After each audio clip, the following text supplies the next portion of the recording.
In 1986, the mountain town of Frost Hollow lives by one rule: stay inside after dark. When two teenagers follow a terrifying Howl into the forest, they uncover a hidden government facility and something ancient pulsing beneath the snow.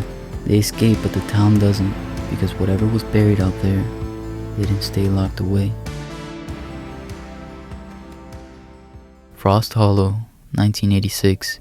A town so small it could fit inside a single snowstorm, tucked between pine-covered mountains, memories no one wanted to revisit. Locals had one rule: stay indoors after dark. Nobody broke it, not after the disappearances. First, it was cattle, then the dogs, then the hunters who gone looking for them. The forest had gone quiet, except for the nights when it didn't. 16-year-old Ben Carter refused to believe in monsters. He was a tinkerer, a kid who fixed radios and built gadgets out of junkyard scraps. His best friend, Eli Marlowe, was the opposite: cautious, steady, always thinking 3 steps ahead. Together, they were Frost Hollow's only dreamers, 2 boys planning escape routes from a town that seemed to swallow every ambition whole. That night, however, Ben found the first sign something wasn't right. The back of his shed was carved with 3 deep claw marks. The wood split clean through. Snow dusted the edges like frost over blood. When the wind rose, a low mournful sound rolled down from the tree line.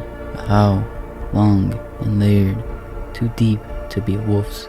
Eli arrived minutes later, flashlight shaking in his hand. "That's not a coyote," he muttered. "No," Ben said, heart hammering. "It's something else." The next night, curiosity dragged them from safety. They followed the sound into the forest, flashlight slicing through the mist. The pines creaked under invisible weight. Eventually, they reached a fence half swallowed by moss and rusted warning signs that Ben read aloud. U.S. Research Property. Keep out. Beyond it, floodlights flickered behind the cane watchtowers. Trucks rolled in and out, tires crunching gravel, their cargo sealed, and metal crates that glow faintly blue beneath the snow. Eli gripped the fence, eyes wide. "We shouldn't be here." Ben raised his binoculars, breath clouding through the lenses. "You see that glow? That's not normal. Ben, I'm telling you, that's where it came from." They stood there under the skeletal trees, breath and fog mixing with fear, and as the curfew bell tolled faintly from town, they made a pact, one born of adrenaline and teenage defiance. Tomorrow night they would sneak inside, take photos, and uncover the truth. Neither boy noticed a pair of eyes already watching them from the tree line, eyes that gleamed the same cold, electric blue as the crates. The night was starless, a blanket of black pressing down on Frost Hollow. Wind hissed through the trees as Ben and Eli crouched near the fence, wire cutters gleaming faintly in the dark. The air was so still that every snip of metal sounded like a scream. "Last chance to back out," Eli whispered. Ben's grin didn't reach his eyes. "You know I won't." They slipped through the opening, landing in knee-deep snow on the other side. The compound loomed before them, half-collapsed buildings, flickering floodlights, and a rusted sign swinging on a single bolt.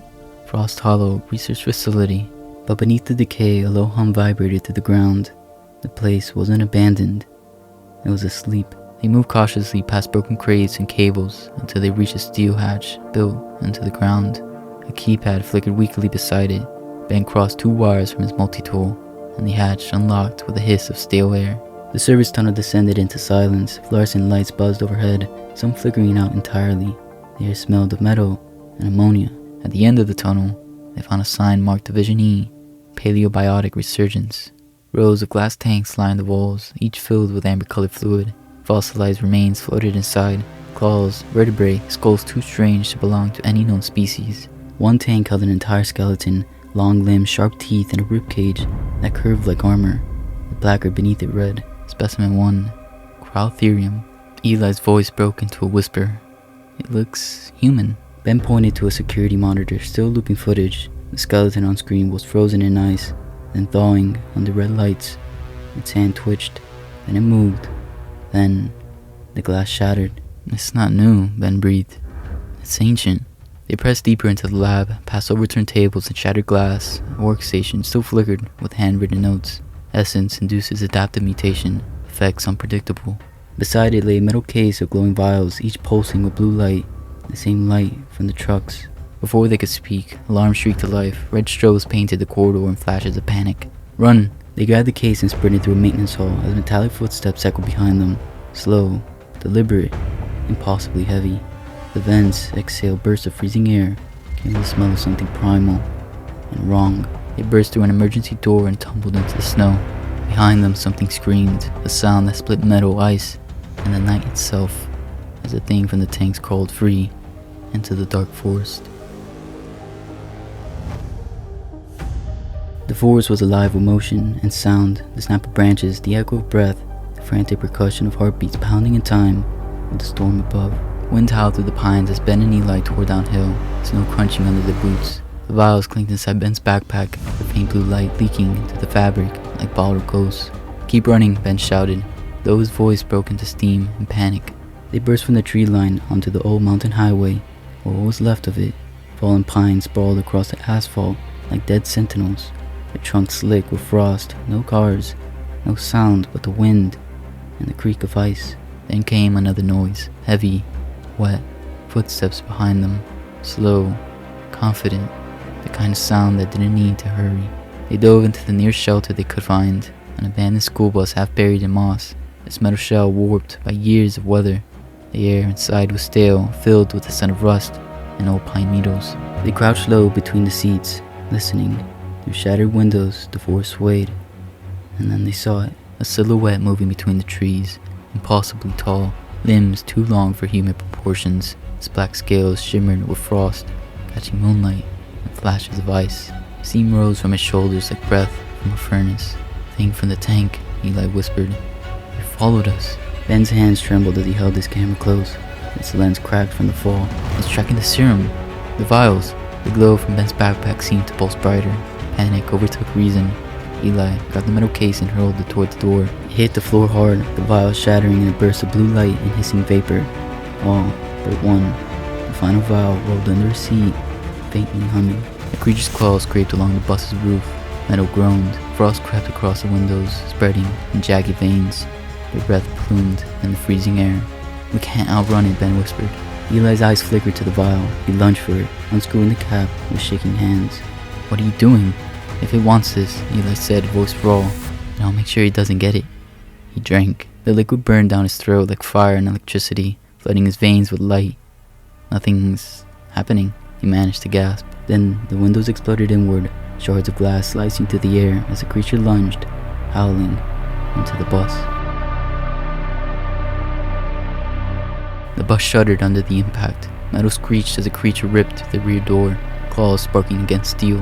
Its eyes burned electric blue, casting eerie light across the cracked windows. Ben stumbled backward, heart hammering. The thing's breath hit him like winter itself, sharp, ancient, and cold enough to sting. "Run!" Ben shouted, planting himself between the monster and Eli. His voice cracked, but his body didn't move. He wasn't going to let it take his best friend. The creature lunged, and the world exploded into light. A sound like crackling ice filled the air. Frost burst outward from the floor, racing up the creature's limbs in spiraling veins of white. It froze mid-leap, a silent statue of rage caught in a cocoon of jagged crystal. The air turned frigid, breath crystallizing before their faces. The bus groaned as ice spread across the metal, swallowing everything in its path. Then came silence. Ben blinked through the cold haze, his breath shallow. Slowly, he turned. Eli stood behind him, arms still outstretched, fingers trembling. Frost curled from his skin, creeping up his sleeve like living smoke. "Eli?" Ben whispered. Eli's chest heaved. "Ben, I think I just did that." They stared at each other, neither daring to breathe. Then Eli lowered his hand, and the ice crackled, a sound like breaking glass echoing to the forest. The boys scrambled out the bus, gasping as the night air hit them. Snow drifted around their boots, glowing faintly blue from the frozen ruin behind them. The monster loomed inside, its body suspended in ice, mouth frozen mid-scream.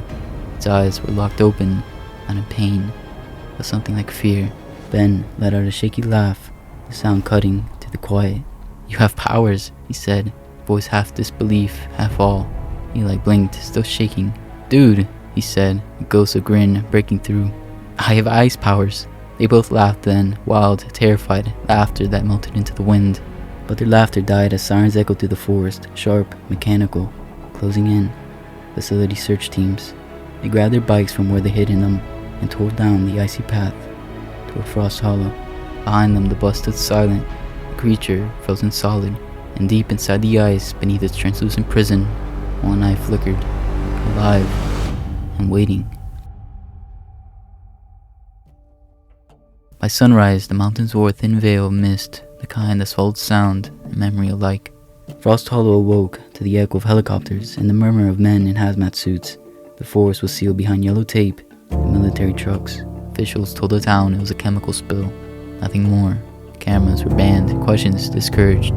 Ben and Eli sat on their porch steps, wrapped in blankets, answering the sheriff's careful questions about a wild animal attack. Their parents hovered close, relieved, protective, but uneasy. The boys nodded through the story, reciting it exactly as the agents had coached them. No one mentioned the glowing vials, no one mentioned the ice that grew from human skin. Only they knew the truth, and what Eli could do. In the days that followed, the strangeness didn't stop. Frost spread across Eli's window, even when the heater rattled at full blast. His breath fogged the mirror, no matter the temperature. Once, when his mother scolded him, every streetlight on the road dimmed at once, as if the world flinched. Ben noticed the changes first. He told Eli to stay calm, to keep it secret until they figured out what the serum had done. The two met afternoon at their old spot, the rusted bridge over Mill Creek, where the water whispered secrets to the stones. They swore to protect each other, no matter what came next. That night, as reporters interviewed scientists near the sealed perimeter, a technician inside the restricted zone scrolled through the containment logs. One line flashed red. Specimen 1. Biological core. Missing. Far below the facility, beneath the frozen lake, cracks spread like veins of light, glowing faintly blue. Meanwhile, Ben pedaled home through the quiet streets, the radio in his backpack flickering to life on its own. Static filled the air, followed by distorted, mechanical whisper. He froze, the chill of recognition cutting through him. From the forest came a sound, soft, guttural, alive.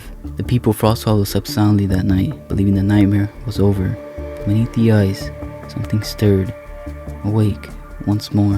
And somewhere inside Eli's veins, the monster's legacy pulsed, a reminder that Frost Hollow still breathed. And it wasn't done with them yet.